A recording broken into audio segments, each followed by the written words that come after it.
Welcome back. Our next guest is the Executive Director of Empowering Kids, a nonprofit in Pearl, Minnesota, and they provide services for people with autism. So on our show this morning, Tiffany Topkin. Tiff, welcome to North Dakota Today. How's it going? It's good. Thanks for having me. And you're joining us today to talk about validating emotions. So let's just kind of dive into that. What do you want people to know about it? So it can be kind of this word. We may not understand what it means. We may not understand what it looks like. But essentially, validating emotions is just letting somebody know that what they're experiencing is important, that it should be heard, and that it should be addressed. So often, either with children or sometimes individuals that aren't communicating clearly or other marginalized people, we may take what they're saying and kind of dismiss it or solve their problems or minimize what they're experiencing because to us it may not be a big deal.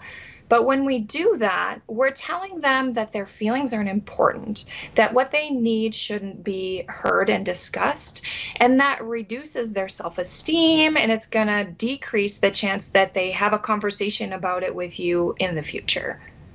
And so how do we go about helping people validate their feelings or make them feel better in what they're feeling?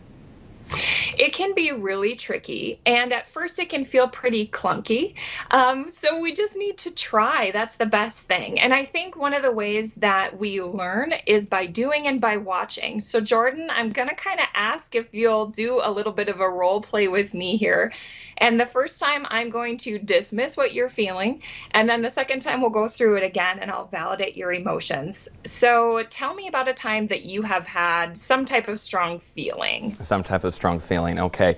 Well, I'll just be honest. Tiffany is my sister, so I really could go down a rabbit hole here, but I'm not going to do that.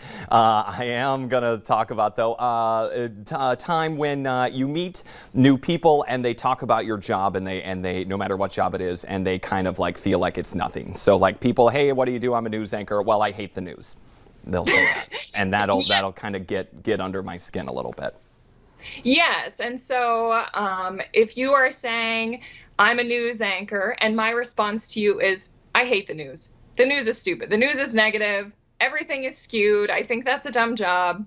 You should really say, you should really act in this way. So I am not taking your life and career and college education seriously, and I'm downplaying it based on my perspective and my experience. And so I have created this disconnect between you and I in our conversations. So Jordan, I want you to say that you're a news anchor and then watch my response this time. Okay, so someone asked me, hey, what do you do? I anchor the morning news in Fargo, North Dakota. Oh, that's really interesting. I wonder if you ever experience a lot of like pressure or conflict in your job. Yeah, we don't need to have a therapy session right now, but yeah, I feel like we could go down that road. And so, yeah, I think that's one thing. And you can do it. I mean, I used my job as an example, but I think a lot of other people, it might be something as, we were in this friend group and someone made a joke about something that I do or something that I say, and everyone laughed at it, but it kind of hurt my feelings. Yes, exactly. And so when somebody is trying to express an emotion or express a need, we may want to downplay it because as humans, we don't like uncomfortable feelings. We want to move past it. And then we're letting that other person just sit there by themselves, kind of questioning, am I not important? Do what I have to say not matter? And that's not the relationship that we want to have with our children, with our students, with our friends, with our family, with our significant others.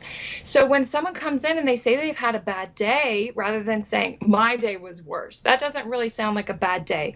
We want to just pause, put down our distractions, become sincere and say, that sounds really hard. Tell me about it. And so let's tie it back into what you do at Empowering Kids. How is validating emotions and feelings important when working with individuals with autism?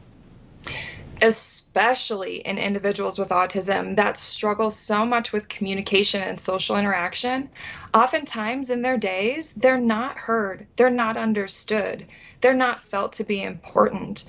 And when that builds up and builds up, they may exhibit these behaviors, these meltdown behaviors, because they're trying to say, look at me. I'm trying to tell you something. I'm trying to communicate my needs, and you're not listening. And so we want to pause and we want to take a step back.